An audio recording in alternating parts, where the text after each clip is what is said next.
Hey guys, it is about that time for the March end of the month roundup, and I will let you guys know why there was no week 3 roundup. Stick around.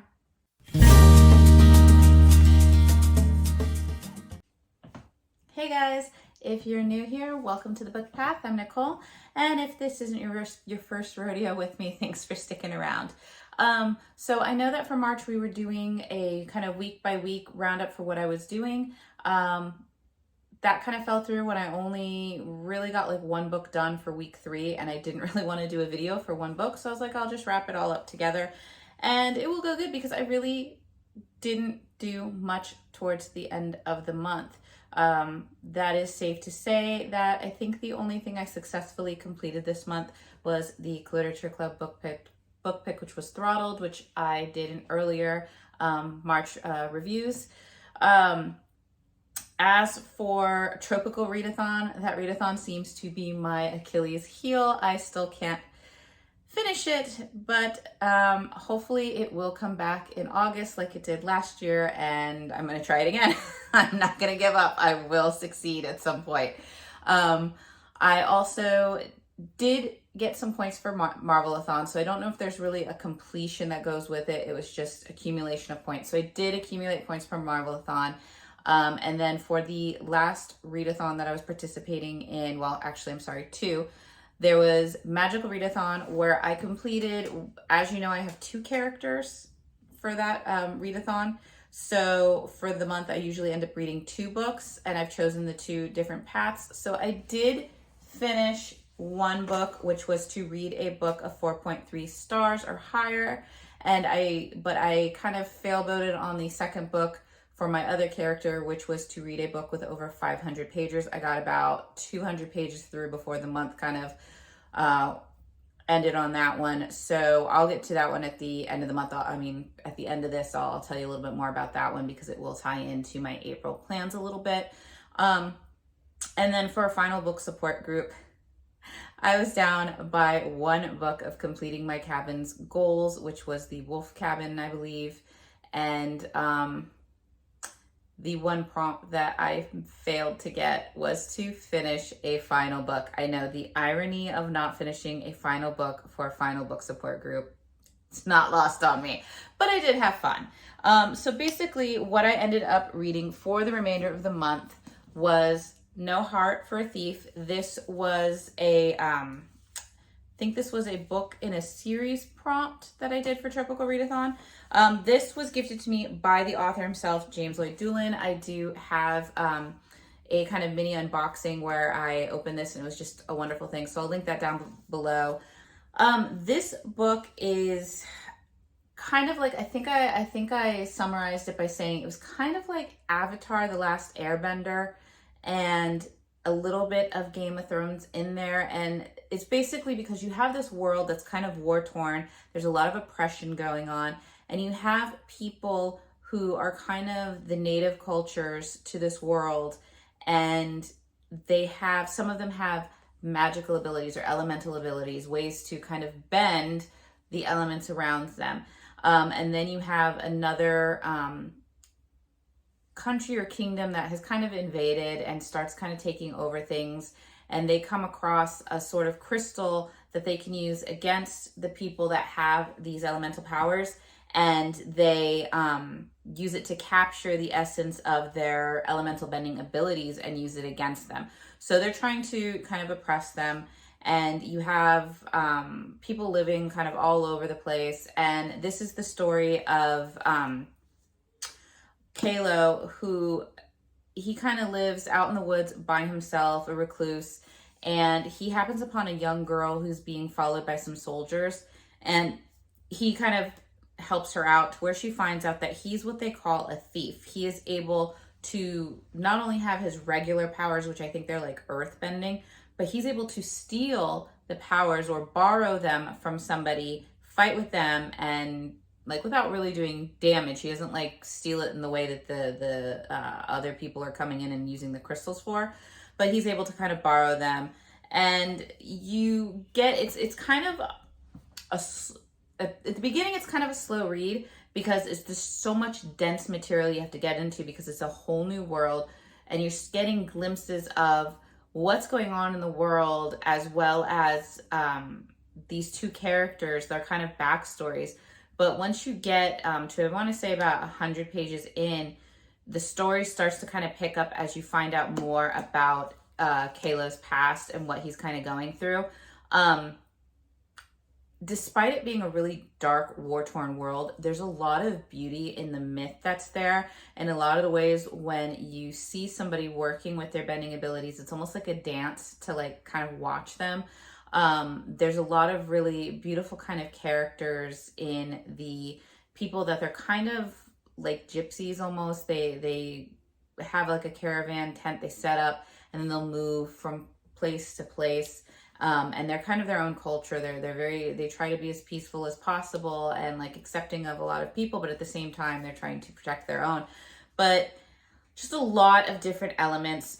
Where it gets the kind of Game of Thrones is that you do have, as the authors described it, kind of that dynamic between the Hound and Arya. You have somebody who has this kind of problematic or troubled past, and they're seeing somebody younger than them with the same kind of personality start to want to head in that direction, and it's up to them to kind of guide them against that. And so you get that. You also get that there's this kind of, not necessarily a vying for the throne, but there are different kind of factions that are starting to, or that you're introduced to, that are kind of vying for some sort of power. So it's just really interesting, really well done. I ended up giving it 4 stars, and it was just really good. And I liked, there is a little quote that I did stick out in here that I liked, where they were talking about stories, and it says, stories are the words powerful people pass down. And I think that is, it's really kind of rang true to the book for me, because you have people trying to rewrite the history, depending what faction you're in, people trying to rewrite the myths. Are you on the side of good? Are you side of the bad? So a lot of different things, very kind of imperialistic reflections. Like you can see almost a mimic of world history in this book, with having to deal with episodes of imperialism in our own world history. So it was just really interesting, really well done. I am waiting now. This one came out in January of this year, so got a little bit to wait, but I am going to be waiting for the second book, because this is the first book in what is going to be called the Malitu series. And it does kind of leave off on a cliffhanger. So like I said, it'll be really interesting to see where this one goes, but I'm very grateful that the author was kind enough to send this to me, because I actually surprised myself, and I really enjoyed it, because usually I don't do a lot of like political type of fantasies, but this was really good. And oh, my beautiful bookmark almost just came out there. So the next book I ended up picking up is the first installment in the Zodiac Academy by, I think it's Caroline Pickham and Susan Valenti. Had to glance over. And I picked up this one. This was The Awakening, and I picked this up because there's been a lot of kind of contention going on online, where there's a lot of people that like hate it, and there's a lot of people that love it. And I just kind of wanted to see where I felt, because I had seen a lot of quotes from different scenes, and I was like, that sounds kind of good. That sounds interesting. So I picked it up. I ended up giving it 4 stars. I actually really loved it, but I could see how people might not. If you are triggered in any which way, it can be, it's a lot of bullying, and it's just like, so if anything like that, like can trigger you, then it's probably better not to read this one. So I read it, I loved it, because it does leave off on a cliffhanger. And basically what you have is, you have these 2 daughters or 2 sisters who've grown up through the foster care system in our world, and they get scouted out by a vampire who happens to be a teacher at the Zodiac Academy, saying that they are the changeling, like basically they were swapped out for changelings, and they took the place of 2 human girls who their parents died in a fire. But in reality, they are the long lost twin daughters of the king and queen of this other realm. And so, what they have to do is they have to go back to this world, go to the Zodiac Academy, graduate, because it's kind of like a college, um, graduate. And if they can graduate successfully, they will get their inheritance. Now, these are two girls that have grown up in foster care that really haven't had the luck of the draw, and they are scrimping and saving to try to just make a life for themselves where they can be free. And so the thought of getting this money, this inheritance, is just so tempting to them that they go along with it, not really knowing what's going to happen to them. And then they're thrust into this world where there's vampires and mermaids and Pegasus and werewolves and like all kinds of supernatural creatures. And you find out that they belong to different signs of the zodiac, and as well as different elements. Like all the elements, all the zodiacs fall under different elements, and those are in different houses.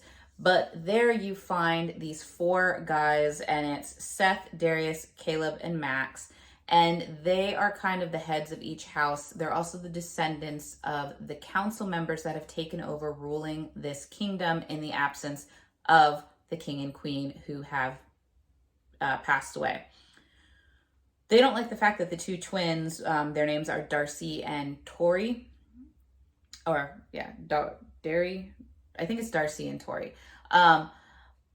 But they don't like the fact that these twins have now reshown up, because that means that these girls can get the kingdom, and they don't like that. They're going to lose their power. They also, have been raised for this their whole lives, and now you have two outsiders about to get the throne back. Meanwhile, the two girls are like, we don't want it. We just want to get our inheritance and get the heck out of here. So while they're going through it, they're able to find out what powers they're able to get. Both of them have access to all elements, which is very rare. And they are at the mercy, because this is kind of a dog-eat-dog university. The teachers look the other way, and a lot of bullying comes in because these four guys want to scare these girls away. They want to push them out. So they are doing less than desirable things that, to me, infuriated me.